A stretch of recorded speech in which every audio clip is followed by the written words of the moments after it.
Benar ya Tuhan, bukakanlah mata kami, mata hati dan pikiran kami.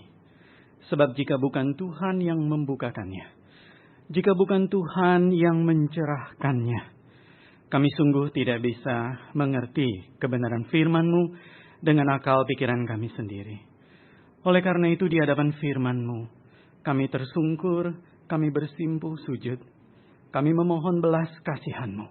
Mohon Tuhan berbicara. Menyuarakan kembali firman itu. Karena firman-Mu adalah firman yang hidup. Firman yang berbicara ke dalam kehidupan dan hati kami. Dan itu kami memohon Tuhan yang bekerja. Allah Roh Kudus, biar Engkau sendiri yang menyapa manis setiap kami dengan kebenaran-Mu. Untuk hamba-Mu yang penuh dengan kelemahan, ketidaklayakan, ketidaksempurnaan. Tutup bungkus dengan kuat kuasa-Mu. Dan biarlah Allah Roh Kudus saja yang menerjemahkan kebenaran-Mu ini. Sesuai dengan kebutuhan kami masing-masing. Supaya kehendak-Mu kami mengerti dan kehendak-Mu bisa kami lakukan dalam hidup ini. Terima kasih ya Tuhan. Kami meminta di dalam nama Tuhan Yesus Allah yang hidup. Amin. Silakan duduk Bapak Ibu Saudara.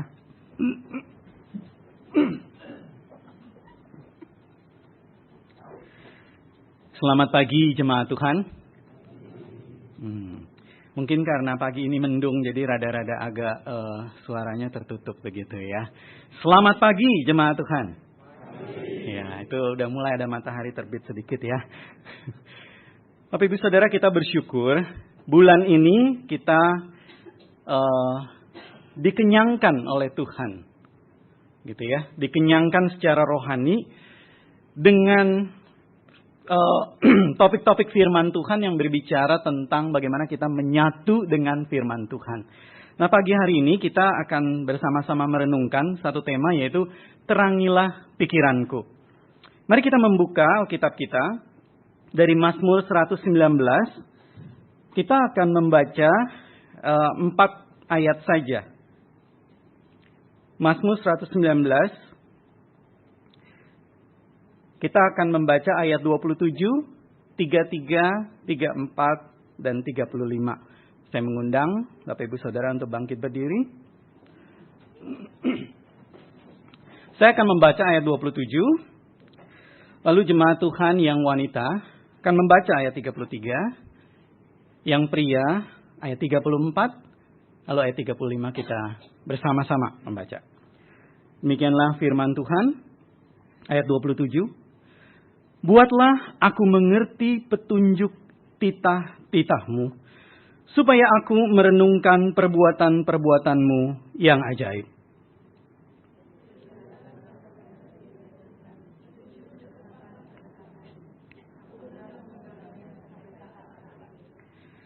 Buatlah aku mengerti, maka aku akan memegang Taurat-Mu. Aku hendak memeliharanya dengan segenap hati. Bersama-sama, biarlah aku hidup menurut petunjuk perintah-perintah-Mu, sebab aku menyukainya. Demikianlah firman Tuhan. Silakan duduk. Bapak Ibu Saudara yang terkasih di dalam Tuhan, saya ingin kita bersama-sama fokus kepada ayat yang ke-34. Ayat 34 itu adalah ayat yang tercantum di warta kita, yang menjadi nats kita. Nah, saya ingin kita membacanya sekali lagi, tapi dengan cara seperti ini. Saudara coba perhatikan, gitu ya. Jadi begini. Nah, kita sama-sama tangannya kita angkat, tangan kanan, begitu ya. Buatlah aku mengerti. Nah, saudara ulangi setelah saya ya. Buatlah aku mengerti, maka aku akan memegang Taurat-Mu. Aku hendak memeliharanya dengan segenap hati. Sekali lagi bisa? Gitu ya. Buatlah aku mengerti, maka aku akan memegang Taurat-Mu. Aku hendak memeliharanya dengan segenap hati. Nanti pulang satu-satu dites sama Pak Teo nanti di pintu gitu ya. Baik Bapak Ibu Saudara, kita bersyukur sekali. Nah, tema kita pada minggu pagi ini kita mau bersama-sama merenungkan tentang satu pertanyaan. Itu bagaimana kita sebagai jemaat Tuhan, sebagai orang Kristen bisa mengerti Alkitab atau bisa mengerti ajaran-ajaran Tuhan. Nah, itu prosesnya seperti apa? Nah, untuk menjawab pertanyaan ini, kita harus bersama-sama merenungkan dulu satu poin yang penting tentang firman Tuhan, yaitu tentang duinatur Alkitab. Kenapa ini penting?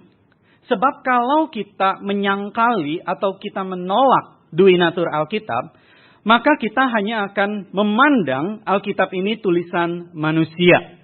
Dan tidak lebih dari itu. Semua tulisan manusia bisa dimengerti oleh pikiran manusia. Tetapi kita harus menyadari ada dimensi yang lain dari Alkitab.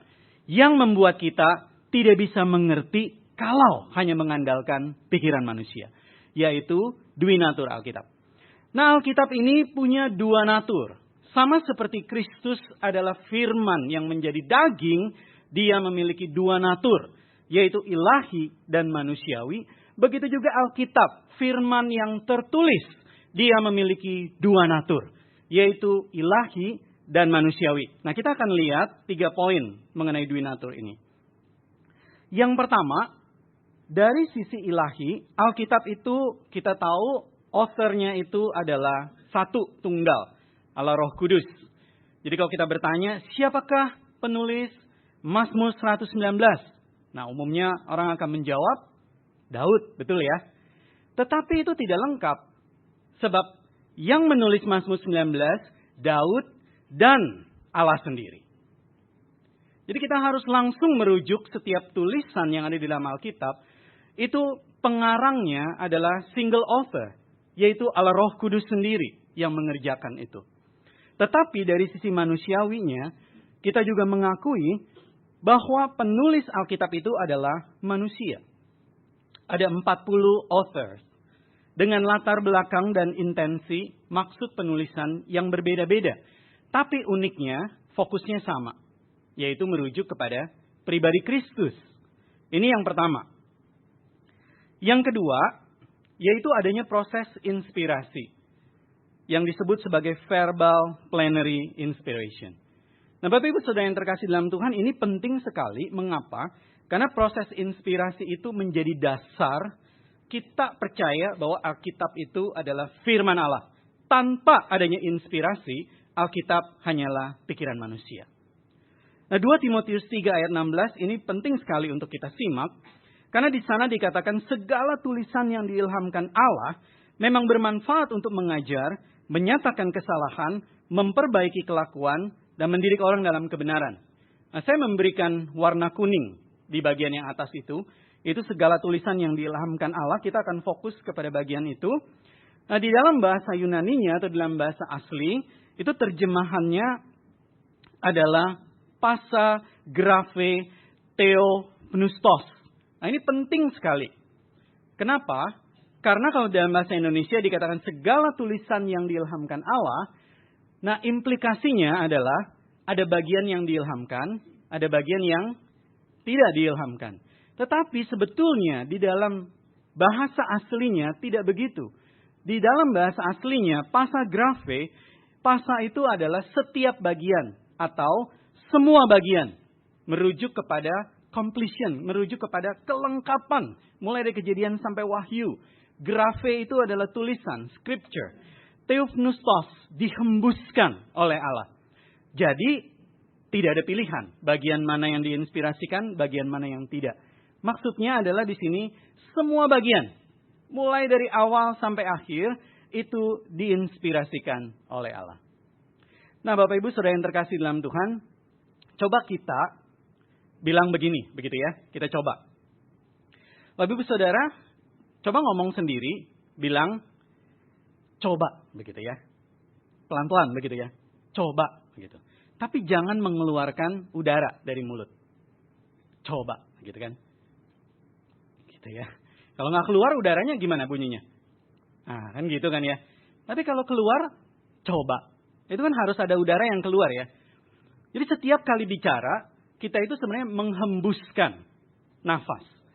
Nah, jadi maksudnya waktu Allah menghembuskan nafas, dia berbicara. Begitu. Yang dimaksud dengan Allah menghembuskan, itu adalah dia berbicara. Jadi ini adalah firman Allah. Nah, itu makanya terjemahan bahasa Inggris bagus sekali. All scripture is God breathed. God breathed.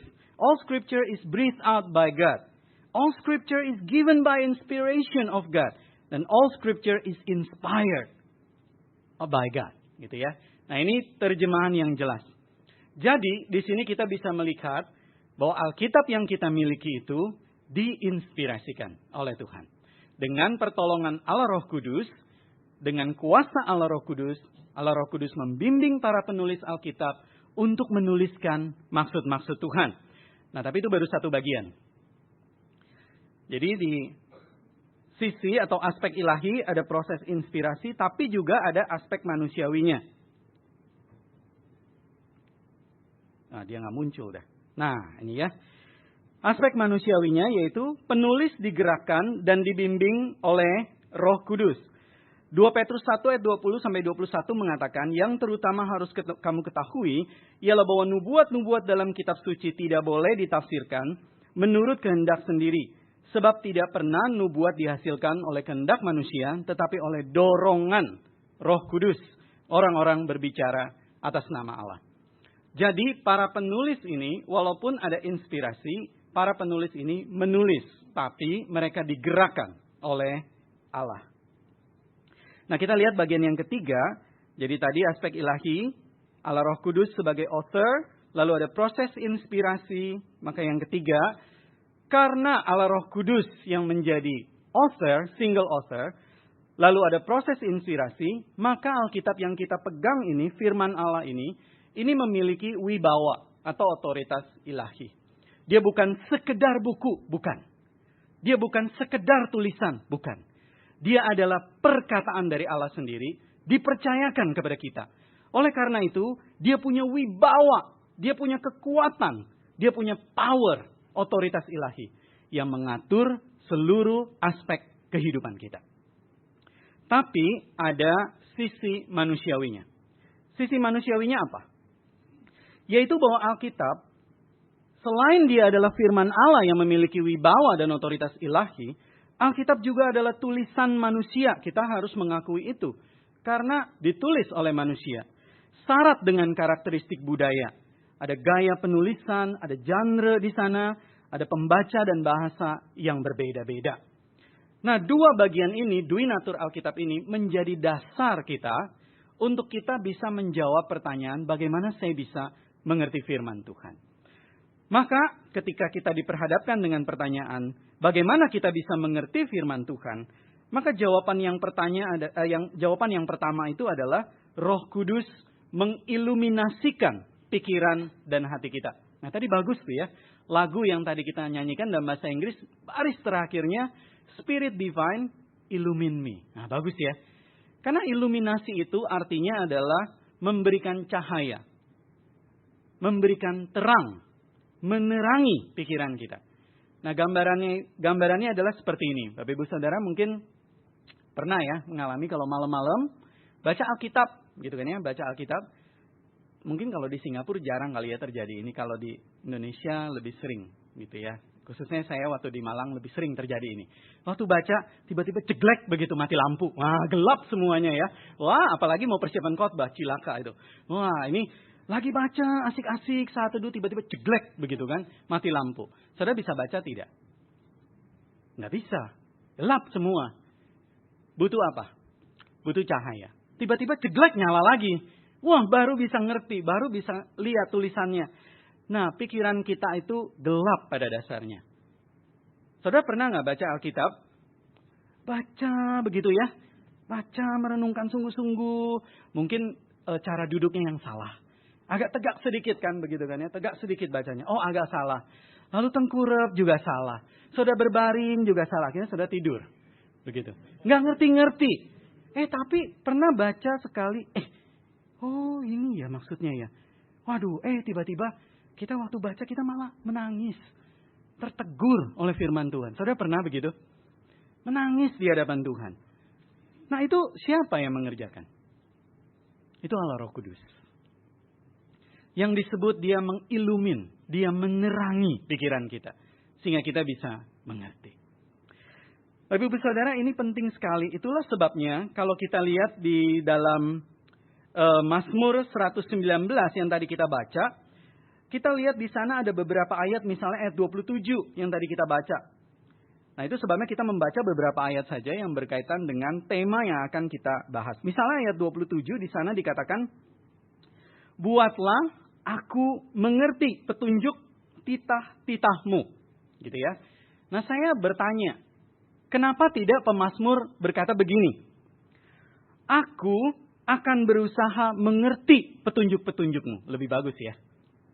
Tapi dia mengatakannya begini, buatlah aku mengerti petunjuk-petunjukmu. Saudara melihat ada bedanya. Pemazmur menempatkan diri pada posisi receiver, penerima. Penerima yang tidak berdaya kalau Tuhan tidak memberikan. Begitu kira-kira. Itulah sebabnya dia berkata kepada Tuhan, buatlah aku mengerti. Saudara perhatikan ayat yang lain. Ini punya benang merah yang sama. Misalnya ayat yang ke-34. Yang tadi, ayat 33 misalnya. Perlihatkanlah kepadaku, ya Tuhan, petunjuk ketetapan-ketetapanmu. Nah, kenapa nggak bunyinya begini misalnya? Aku melihat petunjuk ketetapan-ketetapanmu. Tidak. Tetapi pemazmur meminta Tuhan untuk memperlihatkan. Padahal kan petunjuk-petunjuk itu ada di depan mata dia. Saudara, ini kita bisa melihat bahwa sebetulnya tanpa pertolongan Tuhan, tanpa pertolongan Allah Roh Kudus, pemazmur mengakui bahwa dia tidak bisa mengerti. Dia tidak bisa menyelami kedalaman firman Tuhan. Begitu juga di ayat yang ke-34. Buatlah aku mengerti. Wah, indah sekali ya. Itu ayat nats kita.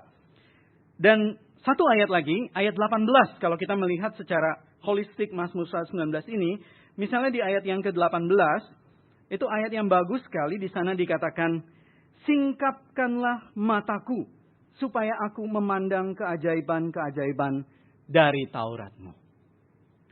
Bapak Ibu Saudara, kita harus menyadari bahwa tanpa pertolongan Tuhan, tanpa pertolongan Allah Roh Kudus, kita tidak bisa mengerti firman Tuhan begitu saja. Kita bisa mengerti apa yang tertulis menurut kita. Tapi itu belum tentu menurut apa yang Tuhan maksud. Nah ini sesuai dengan apa yang Tuhan Yesus ajarkan di dalam Yohanes pasal 14 ayat yang ke-26 dan juga Yohanes 16 ayat 13a. Misalnya di dalam Yohanes 14 ayat 26 di sana Tuhan Yesus mengatakan, tetapi penghibur yaitu Roh Kudus yang akan diutus oleh Bapa dalam namaku, dialah yang akan mengajarkan segala sesuatu kepadamu dan akan mengingatkan kamu akan semua yang telah kukatakan kepadamu. Lalu di dalam ayat 13a dari pasal 16, tetapi apabila ia datang yaitu Roh kebenaran, ia akan memimpin kamu ke dalam seluruh kebenaran. Nah yang menjadi pertanyaan adalah seringkali begini. Karena Alkitab ini memiliki sifat ilahi, kita harusnya kan merasa diri tidak berdaya tanpa pertolongan Allah Roh Kudus untuk kita membaca firman Tuhan. Tapi bagaimana dengan zaman sekarang? Nah misalnya begitu. Kita kan, ini kan Tuhan Yesus hidup 2000 tahun yang lalu, betul ya saudara ya? Waktu itu belum ada internet. Wah. Waktu itu Tuhan Yesus tidak hidup di Singapura yang high-tech. Begitu kan? Yang maju. Yang logikanya sangat tinggi. Tapi kita sekarang sudah mumpuni. Begitu kan? Ilmu pengetahuan sudah berkembang dengan pesat.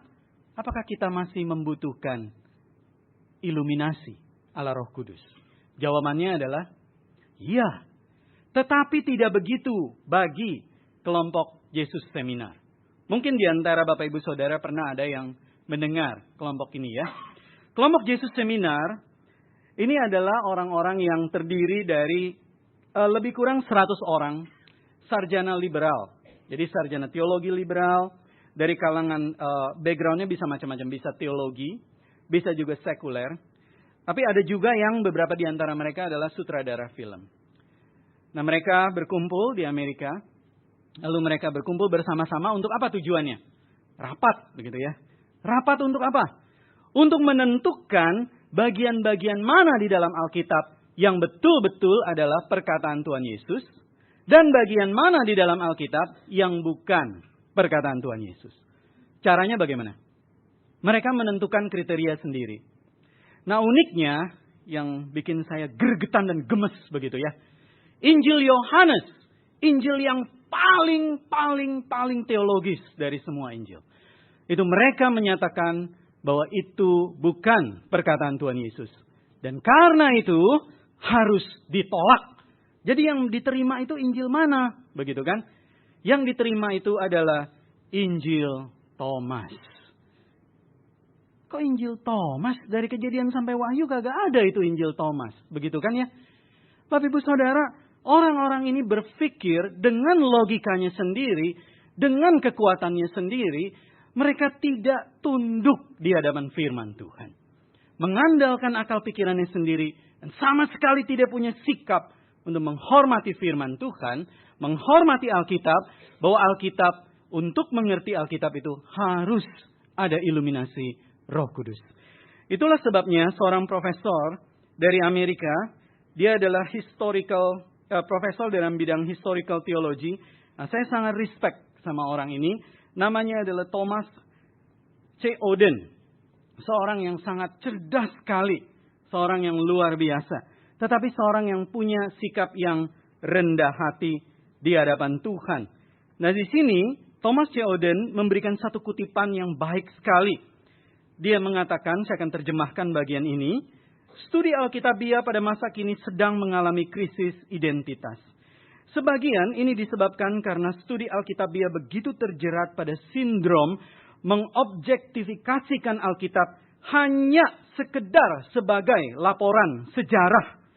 Ini seringkali mengasumsikan bahwa para penafsir modern memiliki kompetensi untuk memilah-milah, membedah, dan menghakimi Alkitab seolah-olah firman Allah itu mati. Dan para penafsir tersebut sedang melakukan otopsi. Seolah-olah naskah Alkitab itu tidak memiliki kuasa kehidupan pada dirinya sendiri. Untuk berbicara mengenai pergumulan-pergumulan manusia masa kini. Dan untuk mereformulasikannya. Bapak Ibu Saudara. Studi Alkitabiah pada masa kini. Yang tidak menghormati firman Tuhan. Yang tidak lagi memberi ruang bagi iluminasi Roh Kudus. Itu seperti membawa Alkitab itu seperti katak begitu ya. Seperti katak yang mati ditaruh di atas meja bedah begitu. Lalu disayat-sayat, dibuka-buka. Oh, yang ini bisa dipakai, yang ini nggak bisa dipakai. Mereka lupa bahwa firman Allah itu adalah hidup. Dari mana kita bisa tahu? Ibrani pasal 4 ayat 26. Ibrani pasal 4 ayat 12 di sana mengatakan, sebab firman Allah hidup dan kuat dan lebih tajam daripada pedang bermata dua manapun. Ia menusuk amat dalam sampai memisahkan jiwa dan roh, sendi-sendi dan sumsum. Ia sanggup membedakan pertimbangan dan pikiran hati kita. Di hadapan manusia yang merasa diri tinggi di hadapan firman Tuhan. Alkitab diinjak-injak. Alkitab disobek-sobek. Alkitab dibedah begitu rupa. Tanpa ada respect sedikit pun. Padahal Alkitab itu sendiri mengatakan bahwa firman Allah itu hidup, dia tidak mati. Firman Allah itu powerful. Firman Allah itu alive. Bapak Ibu Saudara yang terkasih di dalam Tuhan. Tanpa pertolongan Allah Roh Kudus, kita tidak akan bisa mengerti firman Tuhan seutuhnya. Pertanyaannya adalah bagaimana sikap kita terhadap Alkitab yang kita baca. Bagaimana sikap kita, respect kita, hormat kita terhadap firman Tuhan yang adalah inspirasi dari Allah sendiri. Kita perlu mengasihinya dengan segenap hati. Kita perlu memohon Allah Roh Kudus untuk terus berbicara, terus menyuarakan firman itu di dalam hidup kita.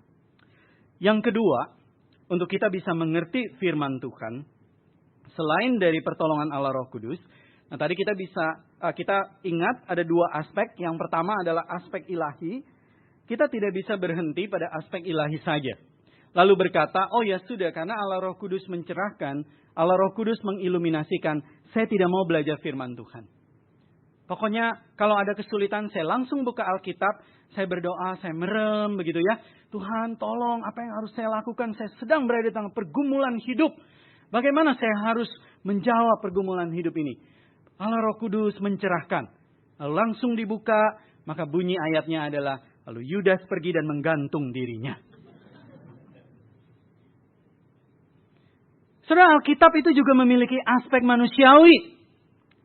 Kita tidak bisa menjadikan Allah Roh Kudus itu adalah tameng dari kemalasan kita untuk tidak membaca firman Tuhan. Cilaka kalau begitu.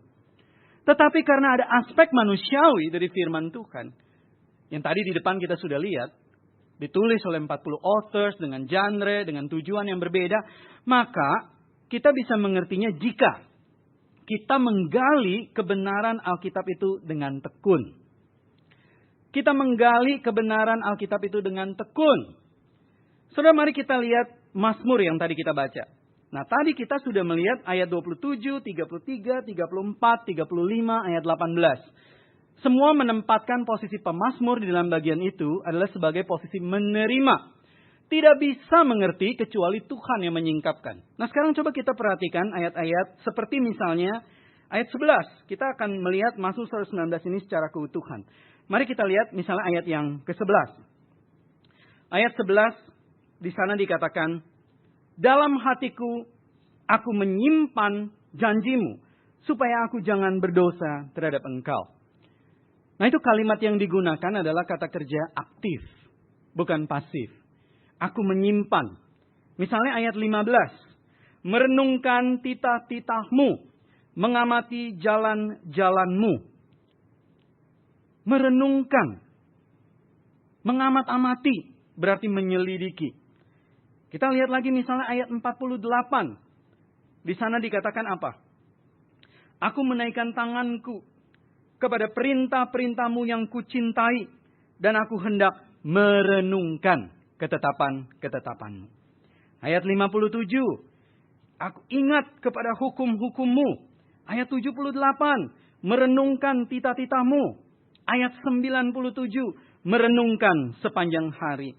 Ayat 148. Merenungkan janjimu. Dan yang terakhir. Ayat 166. Melakukan perintah-perintahmu. Bapak Ibu Saudara, ini ayat-ayat yang tadi saya sebutkan dan saya bacakan. Itu semua kata kerjanya itu bukan pasif. Tetapi aktif. Berarti kalau kita lihat Mazmur 119. Itu selalu ada dua warna. Warna yang pertama adalah warna ilahi. Di mana si pemazmur itu menyadari bahwa tanpa Tuhan menyingkapkan, tanpa Tuhan menunjukkan kebenarannya, dia tidak bisa mengerti. Tetapi ada warna yang kedua, yaitu warna manusiawi. Yaitu pemazmur menyadari bahwa sekalipun Tuhan sudah menyingkapkannya, bukan berarti dia tidak membacanya. Begitu kira-kira. Sekalipun Tuhan sudah menerangi pikirannya, bukan berarti dia tidak menyimpan firman Tuhan. Harus ada usaha dari diri kita sendiri untuk membaca dan merenungkan firman Tuhan. Saudara, teladan seperti ini adalah satu teladan yang konsisten. Bukan hanya di dalam perjanjian lama, tapi coba kita lihat teladan perjanjian baru. Begitu ya. Nah, misalnya teladan perjanjian baru dari Kisah Para Rasul ayat 17. Kisah Para Rasul 17 ayat 10 sampai ayat 11.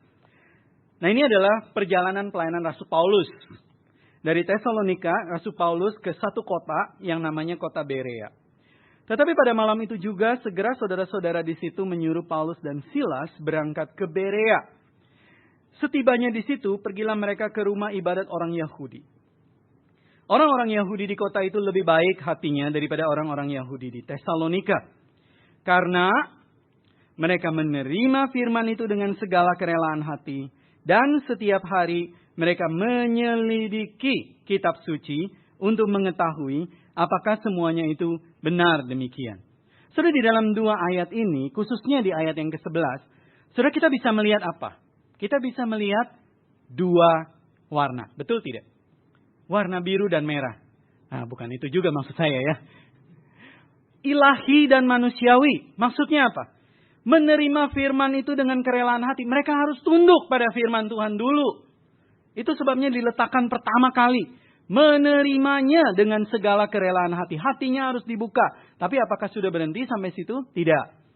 Mereka menyelidiki kitab suci. Untuk mengetahui apakah semuanya itu benar demikian. Nah, ada satu tafsiran yang menarik sekali berkaitan dengan kisah para rasul ini.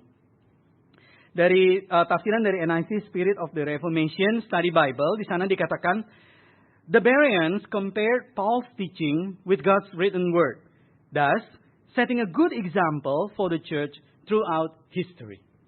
Orang-orang Berea itu membandingkan pengajaran Rasul Paulus dengan firman Allah yang tertulis. Nah, karena itu mereka itu sedang memberikan satu contoh atau satu teladan yang baik bagi gereja di sepanjang sejarah, sepanjang abad. Pertanyaannya, apakah teladan ini juga menjadi satu contoh yang baik bagi gereja kita? Saya percaya seharusnya iya. Orang-orang percaya di Berea juga menjadi setting a good example for our church. Memberikan satu teladan yang baik, bukan hanya membaca firman Tuhan dengan hati yang terbuka, tetapi membaca firman Tuhan dengan ketekunan, menggali, begitu ya. Menggali dan terus menggali dan belajar firman Tuhan dengan tekun. Nah, waktu mempersiapkan bagian ini, saya jadi ingat dengan apa yang bulan ini kita sedang sama-sama gumulkan. Saudara pasti sangat familiar. Nah, betul tidak? Begitu ya? Wah, ini terus-menerus didengungkan. Membaca Alkitab dengan mata baru. Membaca Alkitab dengan satu perspektif yang baru. Membaca Alkitab dengan ketekunan.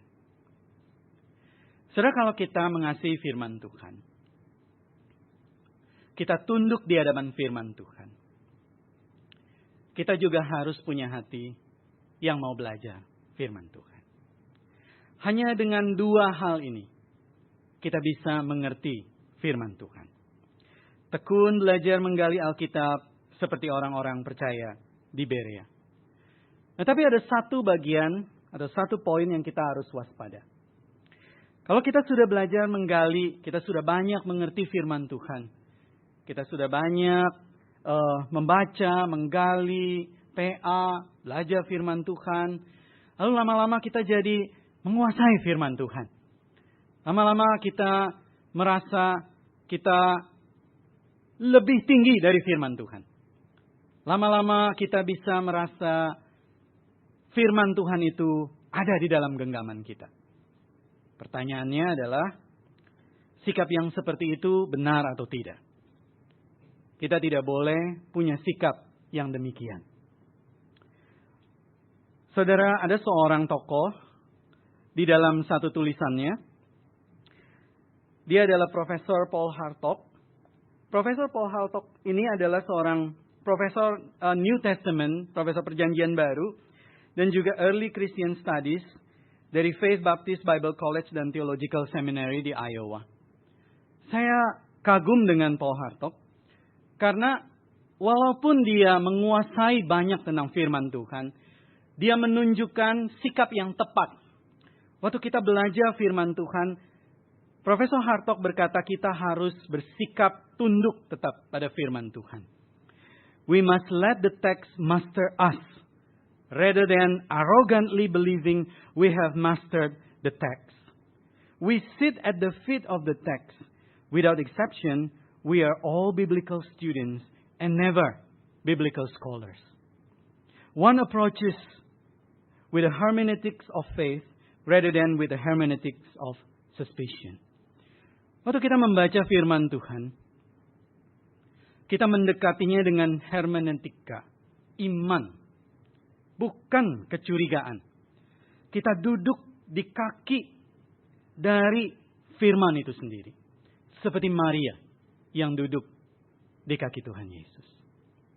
Bapak saudara yang terkasih di dalam Tuhan, saya ingat satu pengalaman dalam hidup saya. Menurut saya pengalaman yang paling indah saya membaca firman Tuhan itu adalah ketika pertama kali waktu mengenal firman Tuhan. itu ada satu pengalaman yang berkesan. Saudara, waktu saya masih SD, waktu belajar firman Tuhan pertama kali, gitu ya, di sekolah minggu, kami diajarkan untuk bersaat teduh. Nah, karena saya tidak tahu bagaimana cara bersaat teduh, yang saya lakukan adalah saya membaca buku saat teduh itu dari awal sampai akhir, langsung selesai, begitu ya. Dan saya bilang sama guru sekolah minggu saya, waktu itu namanya sebut saja Cikar, begitu ya, namanya Kartika, saya panggilnya Ci, gitu. Cikar, saya sudah selesai membaca semuanya. Oh ya, bagus dong, kamu bersaat teduh ya? Iya. Yang mana, yang hari apa kamu bersaat teduh? 1 bulan sudah selesai semua. Salah Yudi, katanya begitu ya. Saat teduh bukan begitu. Satu-satu kamu baca, begitu ya, kamu nikmati. Saya mulai mengerti. Lalu saya naik ke atas. Nah, ini pengalaman bagi saya berkesan sekali. Saya saat teduh, tapi baiknya jangan ditiru juga sih ya, kurang aman sebetulnya. Saya naik ke atas loteng rumah. Bukan di atas loteng sebetulnya ya, di atap rumah begitu. Nah, karena kalau rumah dulu di Jakarta begitu, itu ada atap rumah, lalu pinggirnya itu ada apa itu namanya ya? Buat jalan air gitu ya. Buat jalan air gitu, itu cukup lebar. Saya kan badannya kecil ya, gitu ya. Apalagi dulu masih kecil gitu kan. Badannya kecil, jadi saya ringan. Saya naik ke loteng ke atas, naik lagi ke atap rumah. Itu sebetulnya ada pintu di atap, itu nggak boleh lewat begitu. Sama engkong dilarang kan gitu ya. Nggak boleh nih, forbidden begitu. Saya naik aja gitu ya. Saya naik ke atasnya, lalu saya jalan di pinggir itu. Nah, di rumah itu di atas ada bubungan itu namanya gitu ya. Jadi ada kan begini bentuknya. Lalu kalau lewat pinggirnya ini kan genteng, lalu jalan di sini. Nah, bisa nikung begitu ya. Bisa nikung, bisa masuk ke dalam. Itu ketutup benar-benar dan tinggi. Melihat kejauhan. Tapi tidak ada suara iblis yang berkata lompat jatuhkan dirimu. Begitu tidak ada ya. Saya masih hidup sampai sekarang. Jadi tapi indahnya itu indah sekali ya. Bisa tidak terganggu oleh apapun juga. Karena sendirian di situ. Saya bawa gitar, lalu bawa Alkitab, lalu berdoa. Lalu berdoa, doain mama, doain papa, berdoa untuk sekolah karena lagi ujian waktu itu. Lalu baca firman Tuhan. Lalu itu rasanya pengalaman yang indah sekali. Saya masih ingat itu sampai sekarang. Dan tidak pernah hilang itu. Bapak Ibu Saudara yang terkasih di dalam Tuhan, saya ingin bertanya. Kapan terakhir kali pengalaman membaca firman Tuhan itu begitu indah buat saudara? Kapan terakhir kali kita datang membaca firman Tuhan, itu rasanya indah sekali. Seperti kita lagi bicara dengan Tuhan Yesus. Seperti seolah-olah dia duduk di depan kita. Seperti seolah-olah kita berbicara dengan dia dari hati ke hati. Kapan terakhir kali kita mengalami hal seperti itu? Atau kita membaca firman Tuhan, yang kita ingat adalah wajah siapa? Wajah pendeta. Yang agak sedikit berkerut keningnya. Harus baca, misalnya begitu ya. Atau kita ingat program, harus baca firman Tuhan. Kita menjadi jenuh. Saya rindu kita membaca firman Tuhan dengan cinta. Saya rindu kita membaca firman Tuhan dengan perasaan kasih. Karena kita mencintai Tuhan Yesus. Kita sayang pada Tuhan Yesus. Kita ingin dengar suaranya berbicara. Baru kita bisa menikmati betapa indahnya firman Tuhan. Bukan semata-mata untuk memuaskan perasaan ingin tahu kita. Tapi kita ingin mengenal Tuhan Yesus. Tapi Ibu Saudara yang terkasih di dalam Tuhan. Pemazmur berkata, seperti yang tadi kita hafalkan, sudah masih ingat ayatnya ya.